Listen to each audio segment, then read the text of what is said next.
determined. Yeah, I've been grinding through the nights, trying to chase this dream. Every corner I turn, every move, every scheme. From the block to the stage, from the dirt to the fame. I've been fighting for respect, fighting for my name. Every loss, every scar, every night I blame. Taught me to keep pushing, taught me to get ahead. They doubted they last, said I wouldn't last. But I came from the struggle, built from the past. I don't wait on love, I don't wait on chance. Every step I take is part of the dance.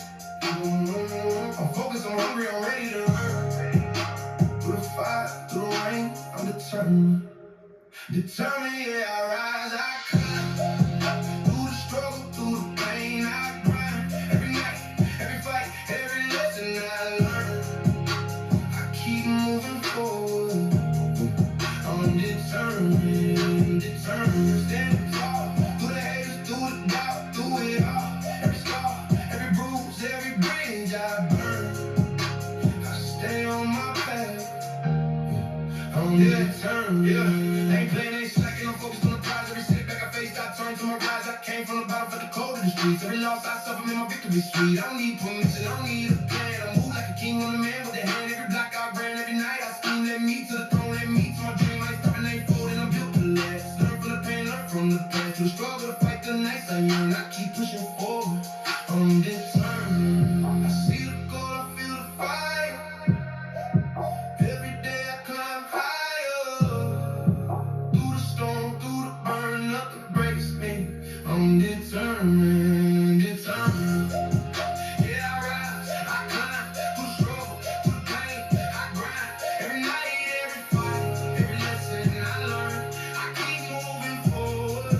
I'm determined, determined. Standing tall, through the haters, through the doubt, through it all.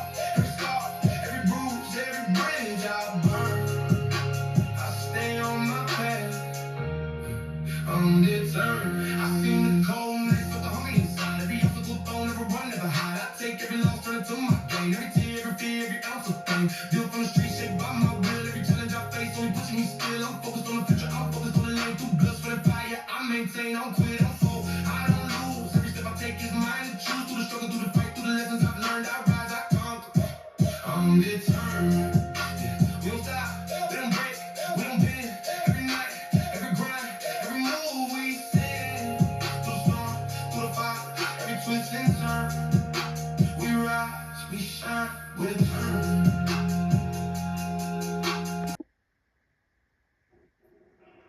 I do believe this will be much more. I don't think there's any intent on his fault on his part whatsoever. I've heard no for an attempted murder first degree. No way. Phil, Mr. Harvey makes that argument in the preliminary hearing. Again, it's probable cause. They're just going to hold it as charged. The judge don't want to get criticized on this for dropping a charge, whatever. So he held it, played it safe. I do believe this will be much more. I don't think there's any intent on his fault on his part whatsoever. I've heard no for an attempted murder first degree. No way. Phil, Mr. Harvey makes that argument in the preliminary hearing. Again, it's probable cause. They're just going to hold it as charged. The judge don't want to get criticized on this for dropping a charge, whatever. So he held it, played it safe.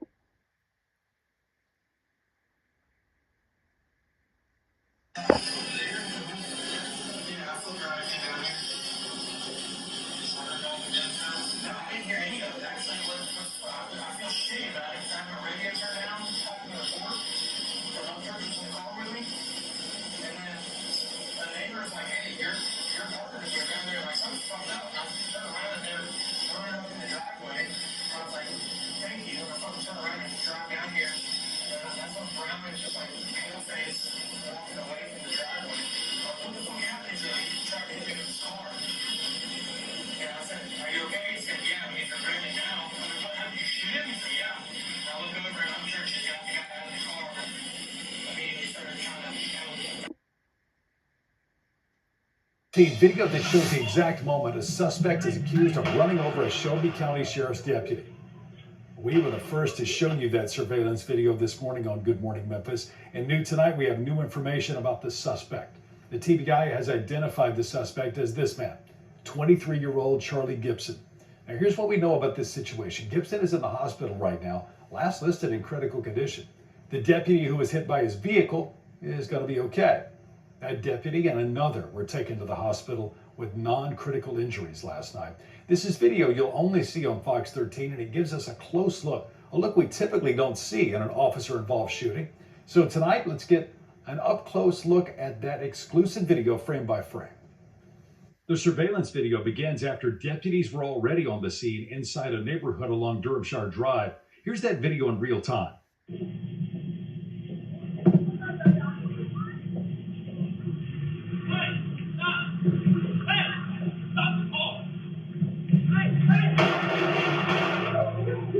Now let's go back and take a closer look. The video shows a Shelby County Sheriff's vehicle on the right and the suspect's car on the left. Seconds after we hit play, the driver in the car makes a U-turn. You can hear the deputy yell. Let's pause that video right here. That's where you can see two deputies on the screen. One walks past the passenger side door of the deputy's car. The other is standing in front of the suspect's car. When we hit play again, in slow motion, you can see the moment the driver hits the deputy. As he is hit, the deputy puts a hand down on the hood of the car while the other is raised. Moments later, you can see the second deputy run after the car with his gun drawn. When we hit play again, you can hear the engine rev up and the deputy yell again. That's the moment the shots are fired. Seconds later, another round of shots.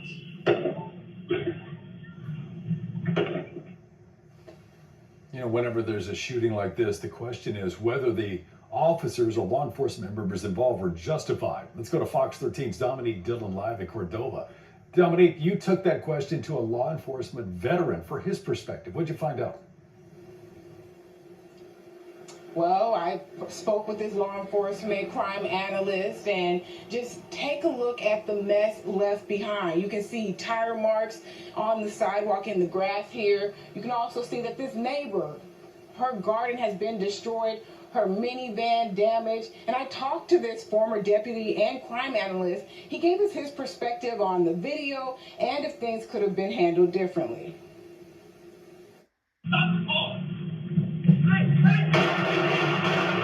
It is a deadly weapon at 3,000 plus pounds.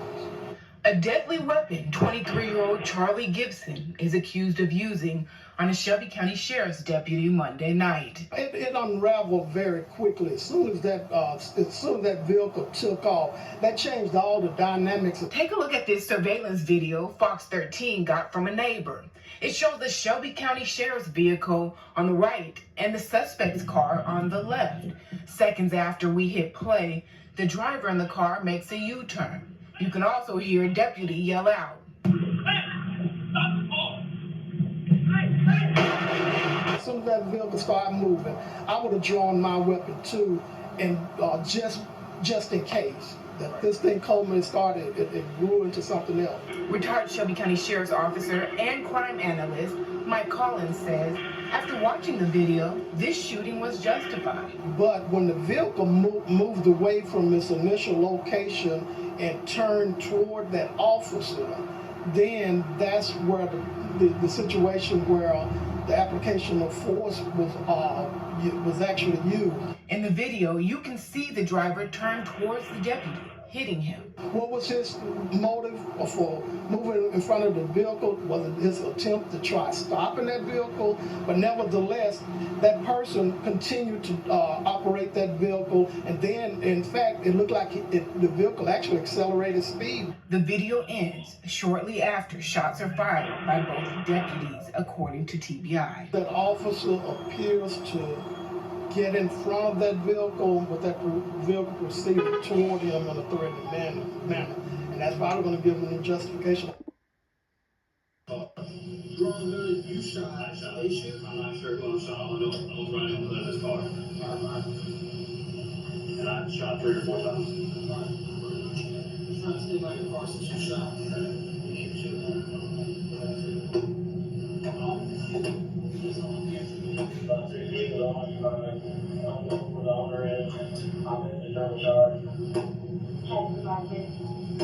I don't think they realize everything that's happening.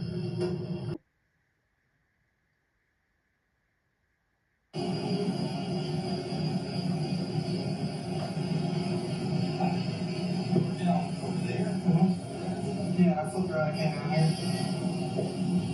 No, I didn't hear any of it. Actually, I feel shitty about it because I had my radio turned down, having to report. The love church was in the car with me. And then the neighbor was like, hey, your partners were down there, like, something's fucked up. And I turned around and they were running up in the driveway. And I was like, thank you. And I fucking turned around and drive down here. And that's when Brown is just like pale-faced, walking away from the driveway. I'm like, what the fuck happened? He's like, he tried to hit me with his car. And I said, are you okay? He said, yeah, he's regretting it now. I said, what happened? You shoot him? He said, yeah. I looked over and Upchurch had got the guy out of the car. And, I mean, he started trying to help.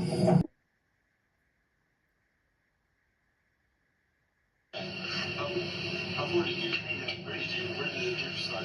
Make time start.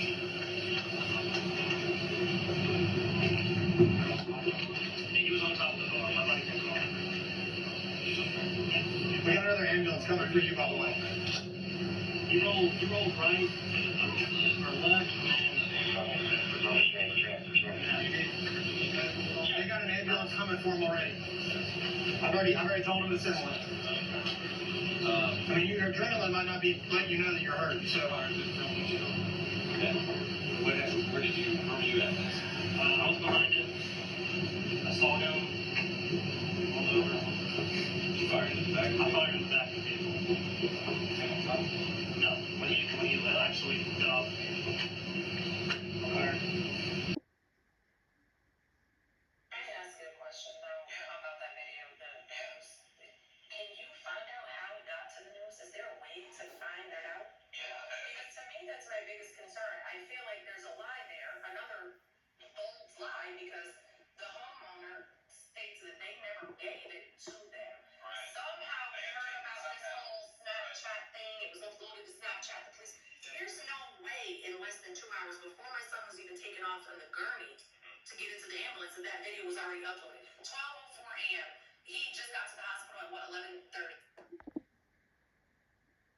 Take a look at this surveillance video Fox 13 got from a neighbor. It shows the Shelby County Sheriff's vehicle on the right and the suspect's car on the left. Okay, so who discovered that video? It was on the news. And it made it on the news the following morning. We contacted the homeowner. She did not know even how the news got a hold of it. I think she returned that a child of hers, or someone in the house listened to the news about her knowledge. But she ended up giving us a copy herself. A copy? Yeah, she sent us a copy of the video. Just that video on the other videos of different things, correct? From that house? I believe so. I believe she sent us a copy. How many did you collect? Did you go to that video? Yes, I spoke with the homeowner. Okay, how many videos, different videos did you collect from that home? I don't recall the exact numbers. Was it more than two? To be honest, I haven't reviewed that.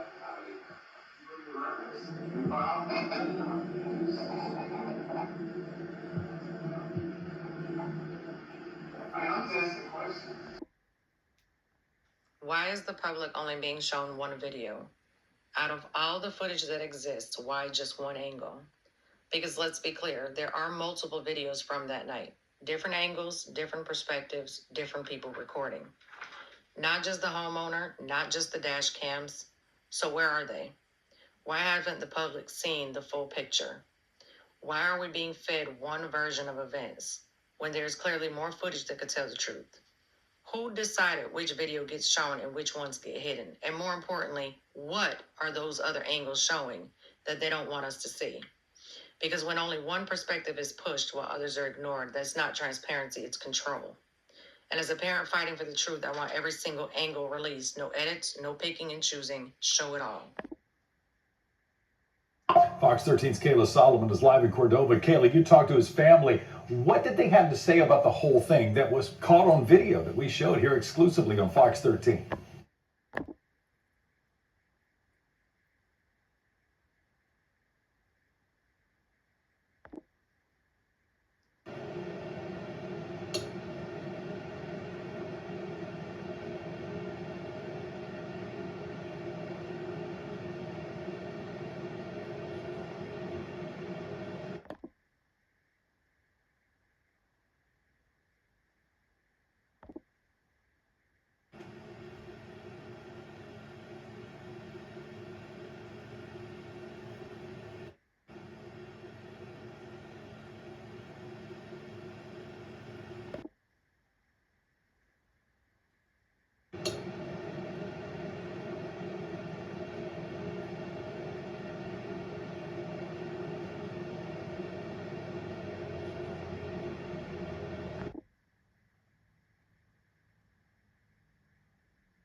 Seconds later, another round of shots.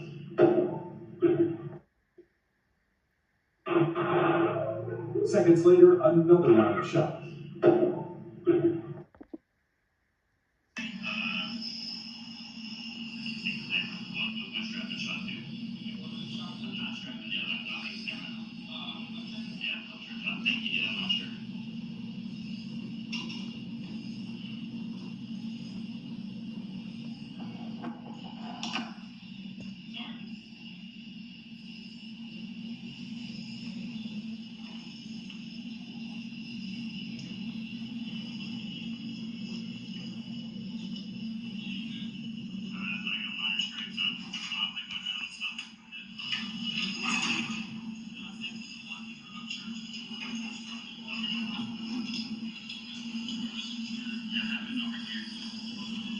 We saw the response.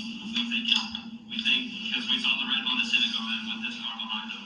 So we went down there and talked to him. And we're talking to the girl, and the male runs and jumps in the car and tells him to stop. And he hit me with his car, and I'm hanging onto his car, and I don't his car.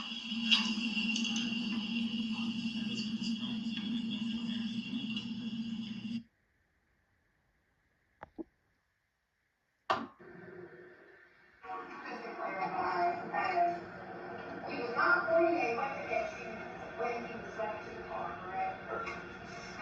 However, when you discharged your weapon, where were you? I was in the hood of the car. The car that hit you? Yes, ma'am. No, you did not. Yes, ma'am. That was the car. Back in the car.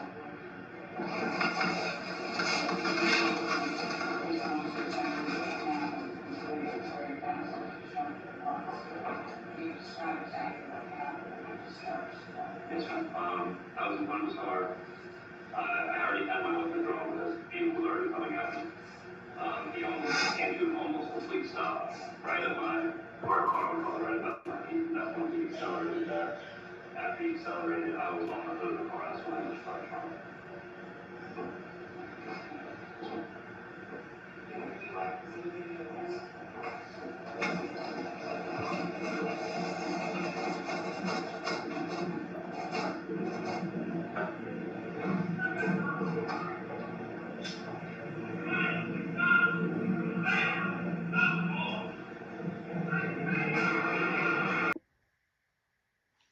How do you call it running when the camera shows the truth?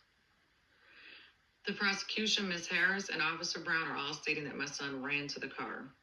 But the original dash cam footage that they refused to release tells a completely different story. It shows my daughter walking my son to the vehicle, not running, not rushing, not aggressive, walking. And he wasn't even approaching an empty scene. There was already a witness standing at the car talking to my son's child's mother.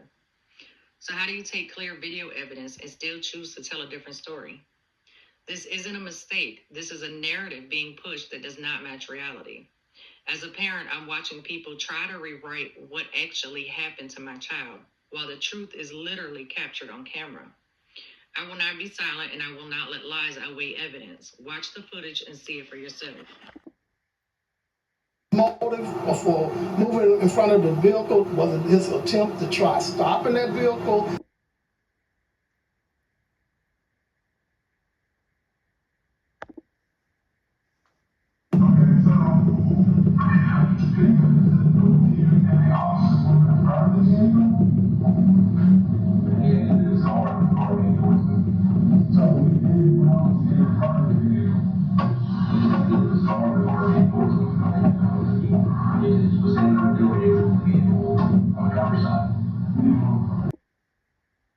As soon as that vehicle started moving, I would have drawn my weapon too, and just in case.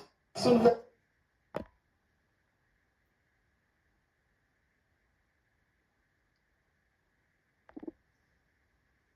Michael Collins, I have some questions for you. You said that this shooting was justified. You said you would have stepped out with your gun already drawn just in case. Just in case of what? Just in case based on what video? The edited one? The altered one? Did you ever review the full uncut footage before forming your opinion? because the real facts say something different. There was no probable cause to approach my son's vehicle. My son was not committing a crime, and he was not running. So I'm asking you, why approach at all? Why escalate a situation that didn't require force? And Officer Brown, why step out with your gun already drawn? Why no lights on? Why no identification? Why blind my son with spotlights and high beams and then walk directly into the path of a moving vehicle? You created that danger. But you didn't stop there. Did you know that there was an 11-month-old baby in that car? Because Officer Brown did. So explain this. Why fire into the front windshield of a moving vehicle, and then why fire again into the back windshield where the baby was sitting? What was the justification for that?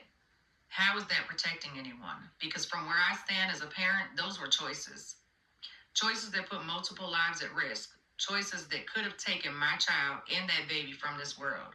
So I ask again, Michael Collins, what exactly are you justifying? Because this wasn't just in case. This was preventable. In fact, it looked like the vehicle actually accelerated speed.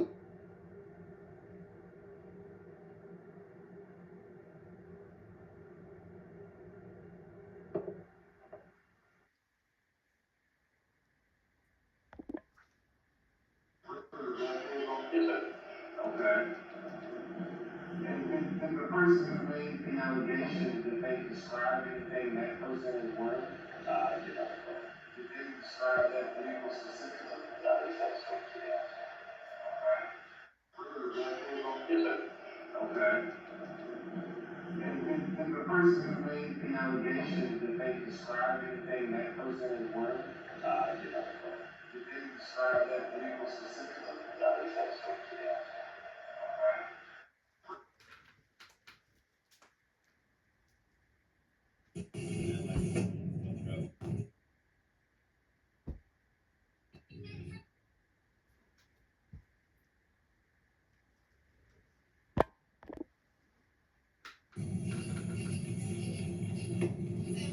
Yes, it is.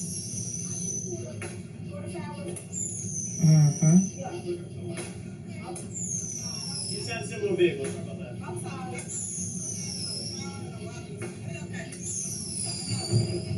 You know?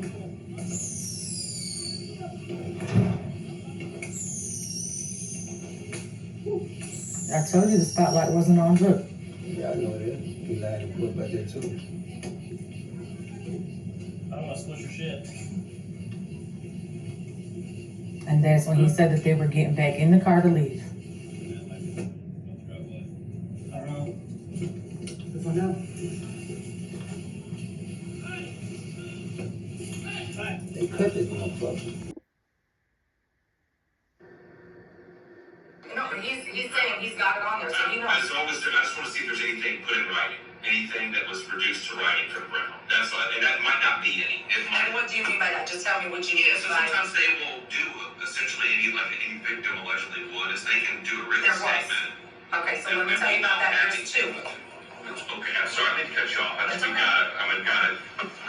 No, he's saying he's got it on there, so he knows. I just want to see if there's anything put in writing, anything that was reduced to writing for the criminal. And that might not be any. And what do you mean by that? Just tell me what you mean. Yeah, so sometimes they will do essentially any victim allegedly would, is they can do a written statement. Okay, so let me tell you about that. There's two. Okay, I'm sorry, I didn't cut you off. I got it.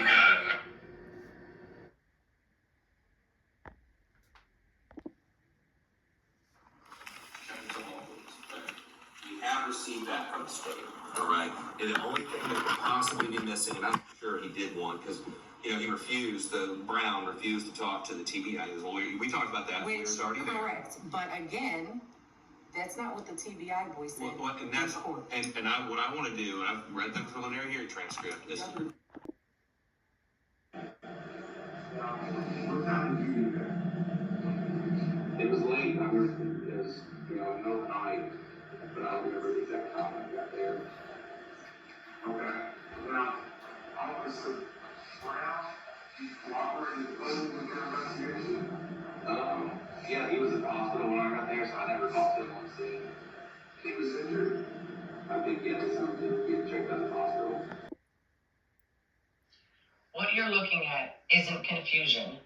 It's a sworn contradiction, and it demands answers. In one court hearing, TBI agent Strickland testifies that Officer Brown was on scene when he arrived. And not only that, he said that Brown was already represented by counsel and refused to give a statement. But in another hearing, that same agent told a completely different story, that Officer Brown was not on the scene at all, that he was already at the hospital, and that he never spoke to him. So let's be very clear, which one is it? Was Officer Brown on scene with an attorney refusing to talk, or was he never there in the first place? Because both statements were made under oath, and both cannot be true. This isn't a minor detail. This is a critical fact in a case involving a shooting, and the story is changing depending on the courtroom. As a parent, I'm watching sworn testimony shift back and forth while my son's life hangs in the balance. That's not acceptable. If statements under oath don't match, then the question isn't just what happened that night. It's who's telling the truth and why isn't it consistent. We deserve answers, and we're not going away.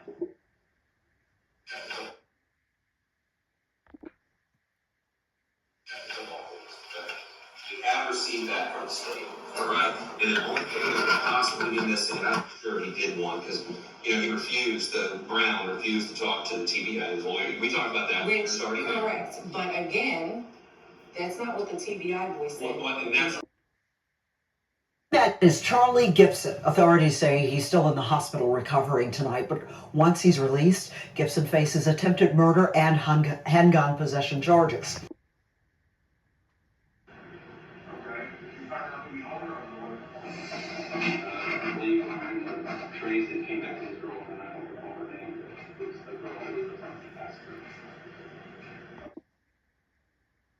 Let's talk about the facts they don't want front and center.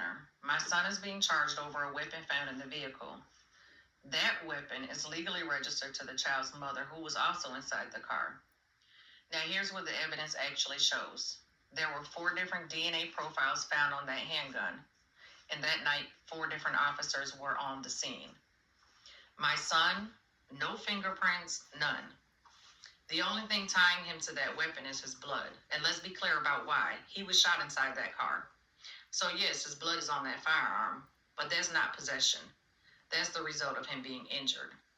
My son is not on probation, nor is he on parole. Yet somehow a narrative is being pushed that ignores context, ignores ownership, and ignores the reality of what happened in that vehicle.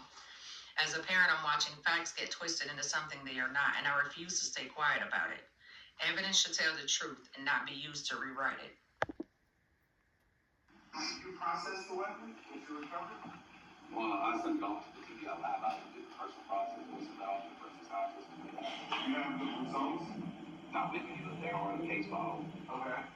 Have you reviewed them? It's been a while, but yes, I have looked at them. Okay. And they will process the DNA for fingerprints? Yes, sir. Both the gun and the magazine? What about the bullets inside the gun? I don't believe anyone has Okay. Did you determine if anyone had handled that gun? Any fingerprints that we had on it? Yes. Whose? Charlie Gibson. Charlie Gibson?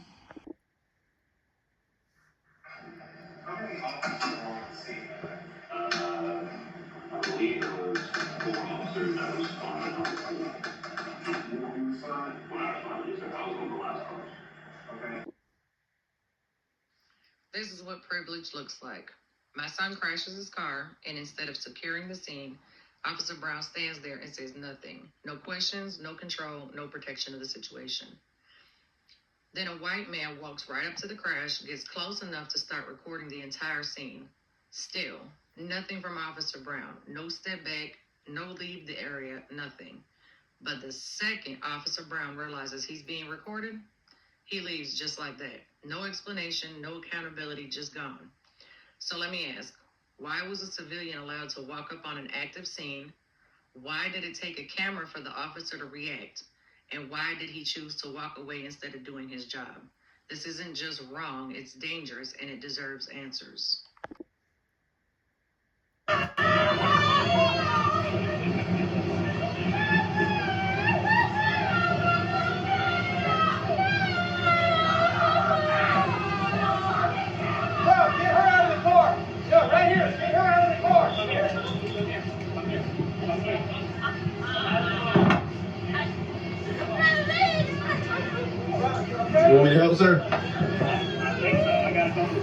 Will you help, sir? Man, come on, you gotta get out the car.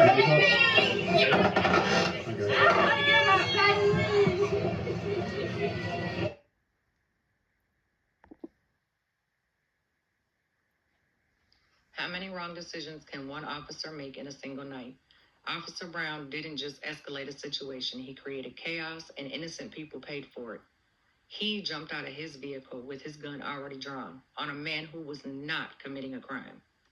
Then he made the choice to fire into a windshield knowing there was a family inside that car, a mother, a baby, and my son. And it didn't stop there. After the vehicle crashed, after my son was bleeding out from a neck wound, Officer Brown was given a direct order. Check on the baby in the back seat. And what did he do? He walked away. He didn't check on that child. He didn't render aid. Instead, he came back aggressive towards the baby mother, toward the same family he had just put in danger. And when a white man stepped in, recording, trying to help, Officer Brown walked away again. Still, no care for that baby. Because of that failure, another officer had to stop helping my son, who was bleeding out, just to go check on that child. Let that sink in. My son is fighting for his life, and the officer responsible is not following orders, not helping, not doing his job. But somehow he found the energy to be aggressive towards my other son when he walked onto the scene. So I have to ask, why was the aggression only directed at my family? Why ignore a direct order to check on a baby? Why wasn't protocol followed after discharging a weapon? Because the law is clear. An officer involved in a shooting is supposed to be disarmed and removed from the scene. That didn't happen. Instead, what we saw was selective aggression, failure to act, and lives put at risk. As a parent, I watched my child bleed while the person responsible failed to do the bare minimum to protect life. This was not just a mistake. This feels deliberate, and I will not stay silent about it. Damn gun up, yo! I got your ass on video camera just for you having the gun out. I understand she's slow as hell running.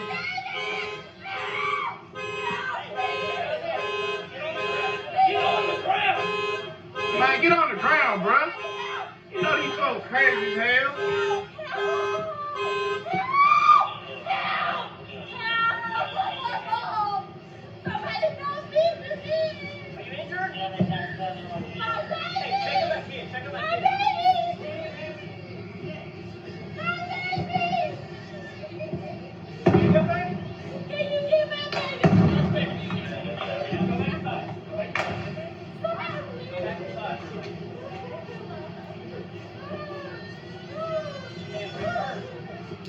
This man talking about go back inside. This is America. Yeah, about time you bring your ass. No sense. Fucking Shelby County motherfuckers serious. I'm gonna get these niggas they motherfuckers space, so they try to take me in.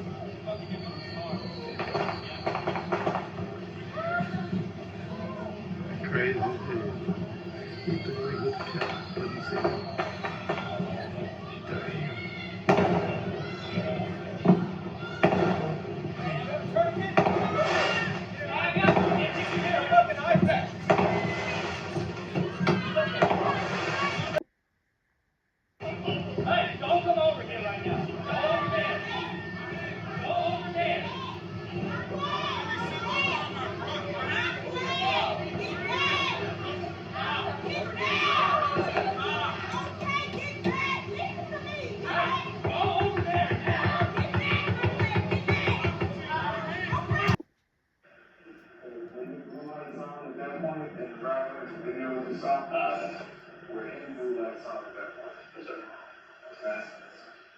Have you seen this person commit an illegal act?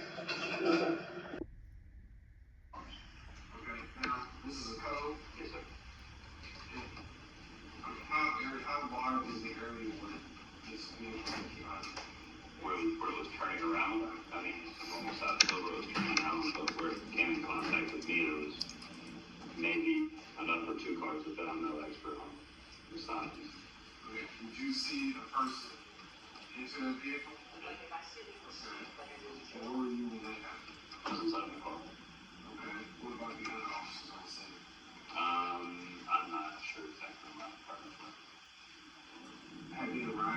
the scene? Yeah, I had a partner with me in the code. Were you investigating the scene at that point? Yes. Okay. How many people were there? Just not involved. How many people other than law enforcement? I believe there may have been a party at one of the houses, so there was a couple people. I can't give you an exact number. Now, you said you had a alert and the person responsible, you guys with somebody? Yes. Who did you get that name from? That was from the victim. He kept saying, I can't remember the exact thing he was saying, but Cooper about it.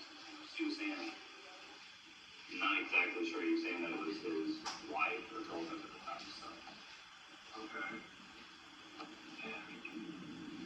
And did you have anything to verify what he was telling you was corroborating? Just the victim's statement. Just his statement? Have you known him previously? No. Have you ever interacted with this person previously? No. So why did you believe what he was telling you was the truth? He's the victim of being jumped. He told you he was the victim of being jumped? Yes. Did you have any other witnesses to verify that? I'm not sure, I don't remember. Did you talk to anybody else? I may have talked with my partners at the time, but this was over a year ago now, so I'm not sure. Okay. Now, how was they identified? This person, the victim complaining, did they identify Mr. Gibson to you? I'm not exactly sure, I can't remember. I just remember him saying that it was his wife or his girlfriend at the time. So. Did you say, did he identify a photo or did he give you a description of what this person was wearing?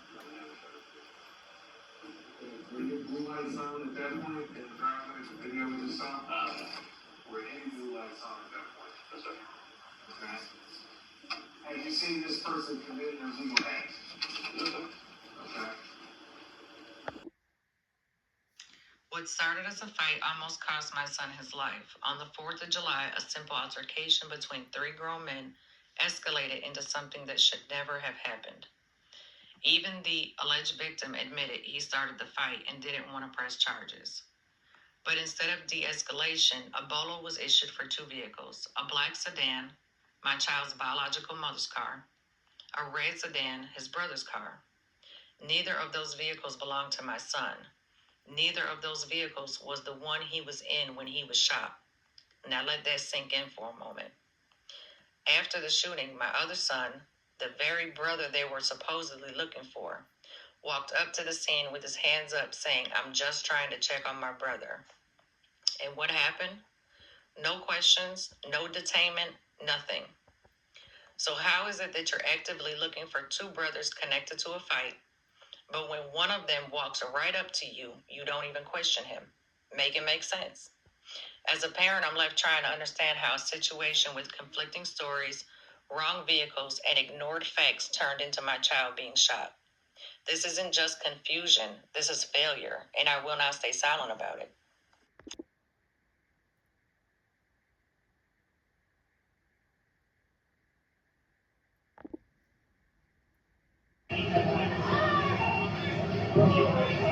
Hey, don't come over here right now. Go over there. Go over there. Go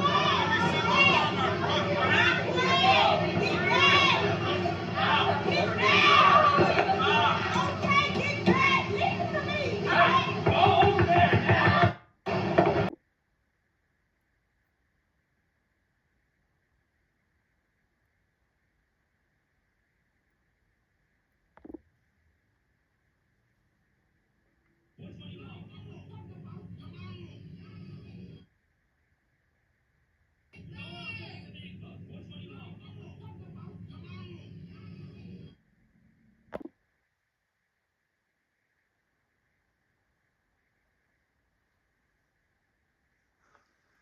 They don't want you to see this video, so ask yourself why. Because the dash cam from Officer Brown's vehicle tells a story they can't control. It shows my son come to a complete stop, not fleeing, not charging, stopped. So explain this. How does a stopped vehicle put an officer in danger? It doesn't. What you do see in that footage is something else entirely. Shell casings flying as bullets are fired straight into my son's windshield. Not one, not two, multiple shots into a car with a family inside. A mother, an 11-month-old baby, and my son. That's not defense. That's not fear. That's reckless. So reckless, in fact, that another officer on scene had to duck for cover because Officer Brown was out of control and nearly hit his own partner. Let that sink in. My son didn't put that officer in danger. Officer Brown put everyone in danger, including his own partner. And somehow they tried to flip the story. They called the Department of Child Services on my son, accusing him of putting his own child at risk. But when DHS worker Ms. Fox saw the truth on the same video, she shut it down immediately. She said she didn't understand why the sheriff's office even wasted their time. Because the truth is clear. My son did not endanger the baby. He did not endanger the mother. And he did not endanger that officer. The only danger in that moment came from the person pulling the trigger. So I'll say it loud. Stop blaming my son for a situation he did not create. The video exists. The truth exists. Now the question is, why isn't the public allowed to see all of it? As a parent, I'm watching my child be painted as a threat when the real danger is on camera. Enough is enough.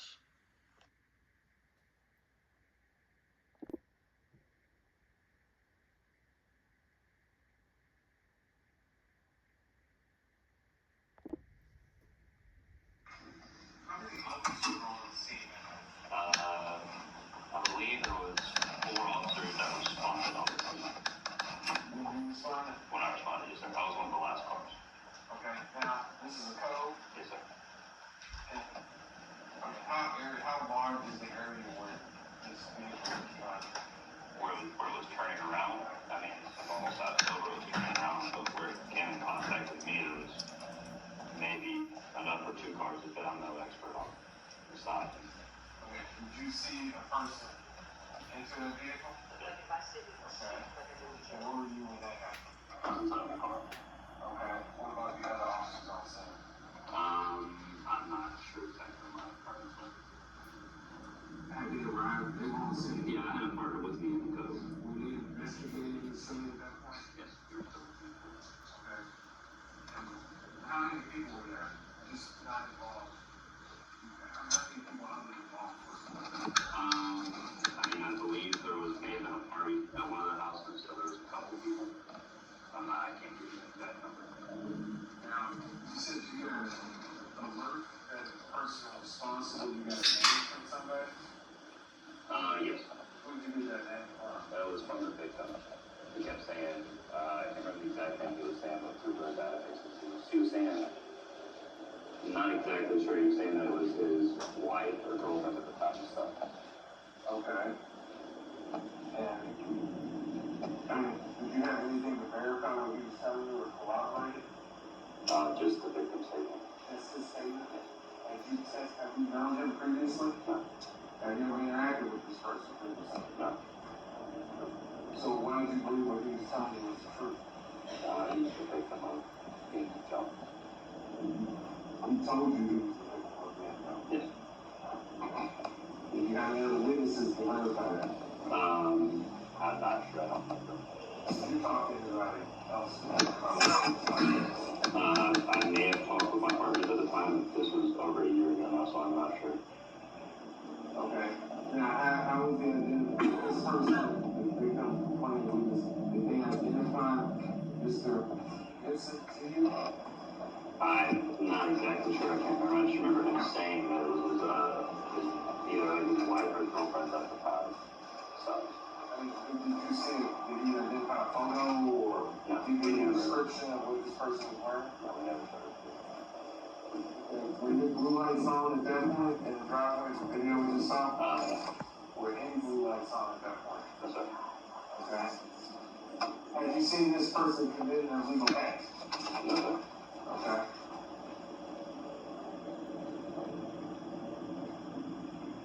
One second.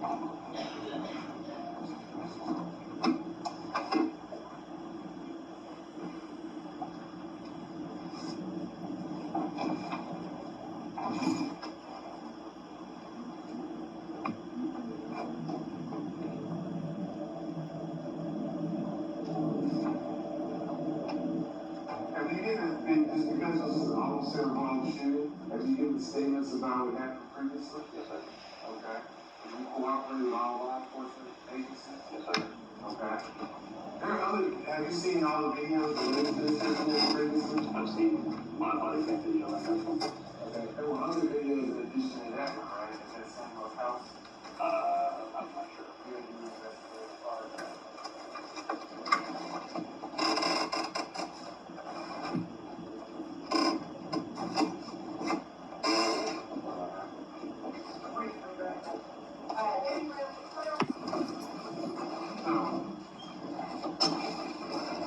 Okay, so when did you see that person get in that vehicle? I saw him running, or maybe running or jogging from the house. I saw him enter the back seat of the car. And you were in your vehicle and rear of that vehicle? Yes, sir. Okay. And did the person who made the allegation, did they describe anything that person was wearing? I do not recall. Did they describe that vehicle specifically? No, they said it's over sedan. Okay.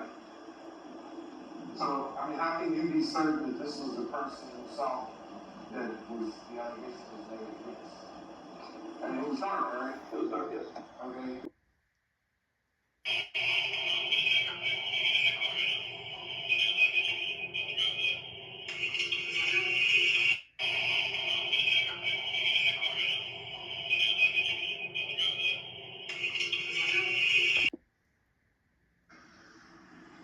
So, I mean, how can you be certain that this was the person you saw that was the allegation was made against?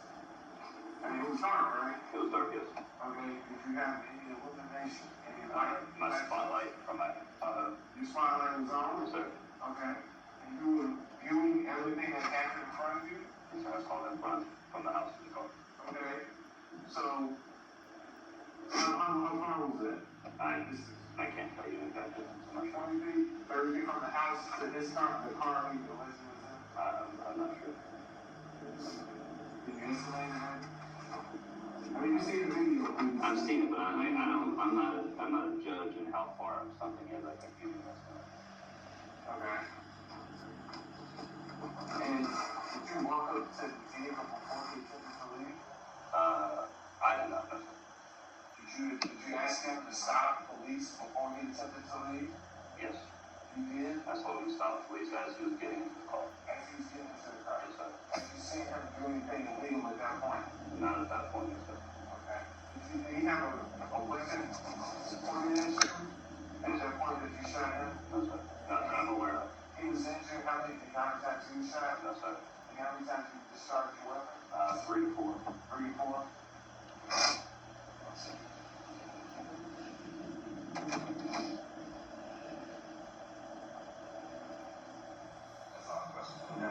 Just to clarify, he was not pointing a weapon at you when he was running to the car, correct? Correct. However, when you discharged your weapon, where were you? I was on the hood of the car. The car that hit you? Yes, ma'am. So we're disputing that. Yes, ma'am. That wasn't brought up. I couldn't tell.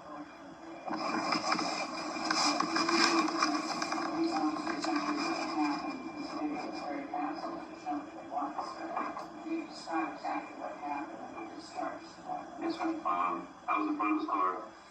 I already had my weapon drawn because the vehicle was already coming at me. He almost came to an almost complete stop right at where a car was coming right about to my knees. At that point, he accelerated that. After he accelerated, I was on the hood of the car. That's when I discharged my weapon. If you like to see the video, please.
What time did you get there? It was late. I remember it was, in the middle of the night, but I don't remember the exact time I got there. Okay. Now, Officer Brown, he cooperated fully with your investigation? Yeah, he was at the hospital when I got there, so I never talked to him on the scene. He was injured? I think, yeah, they sent him to get checked out at the hospital. I mean, was he injured? I don't think he was seriously injured, but I believe he had like scrapes and bruises from getting hit by the car. Okay, so, I mean, the video is to you, and the officer moved in front of the vehicle? He exited his car and the car came towards him. So he didn't move to get in front of the vehicle? He just exited his car and the car came towards him. I don't think he just was standing right there where he exited the vehicle on the driver's side. He didn't move. Did you process the weapon? Did you recover it? Well, I sent it off to the TBI lab. I didn't do the personal funds and voice development for the scientists. Do you have the results? Not with me, but they're on the case file. Okay. Have you reviewed them? It's been a while, but yes, I have looked at them. Okay. Have you processed the DNA for fingerprints? Yes, sir. Both the gun and the magazine? What about the bullets inside the gun? I don't believe they were. I mean, did you determine if anyone had handled that gun? Any fingerprints that we had? Yes. Whose? Charlie Gibson. Charlie Gibson? Okay. Did you find out who the owner of the weapon was? I believe we were in the trace that came back to his girlfriend. I don't recall her name, but it was the girl who was the front seat passenger. Okay. Now, Miss, how many people did you say were inside the vehicle? Three. Three. How many children? One. Okay. And there were two other adults? Yes. Okay. Did you take statements from them? We attempted to take a statement. He was, Mr. Gibson was in the hospital getting treated. We attempted to speak to the adult female, but she refused to give us a statement on the scene. What about the other adult? There was only three. There was two adults and one child. There was three. Okay. Now, okay, so have you ever been a law enforcement previous to your expertise with your current? Yes, sir. Okay. Well, you're sure that you are police officer. That's police officer. Okay. Are you familiar with the policies and procedures of Shelby County Sheriff's Deputy related to discharge of weapons? No, no. The jury makes a determination of the I think it's current law, not policy. We don't investigate policy. Okay. So you're not familiar when they are to use them? Guns? Law enforcement? Well, I'm familiar with deadly force when it comes to criminal law, but not what what Shelby County policy says on the use of deadly force. That's no state law. Okay. Now, is it... So you would consider that vehicle a deadly weapon? I would. Okay. Any instance that it was being used in? Yes, sir. Okay, so that was totally unavoidable there? The shooting, the discharge of the child, and the other adult? I don't know if that's my call to make. When are you making a decision and determination? We're not. TBI is just the fact finders of the case. We present the facts to the district attorney's office. They make the determination on the charge of the file. We don't make charging recommendations in our investigation. This is very investigative. Yes, sir.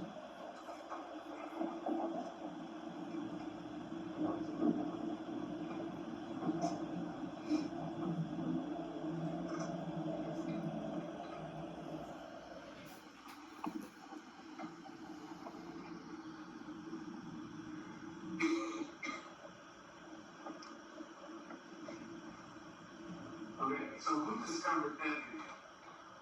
It was on the news, and it made it on the news the following morning, and we made contact with the homeowner, and she did not know even how the news got a hold of it. I think she determined that a child of hers, or someone in the house released it to the news about her knowledge, but she ended up giving us a copy herself. A copy?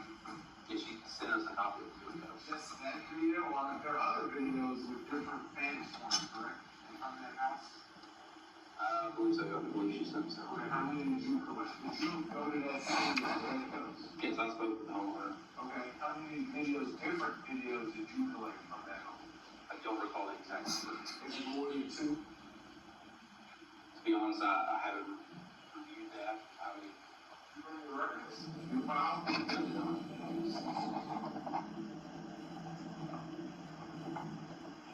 I'm just asking questions. Right?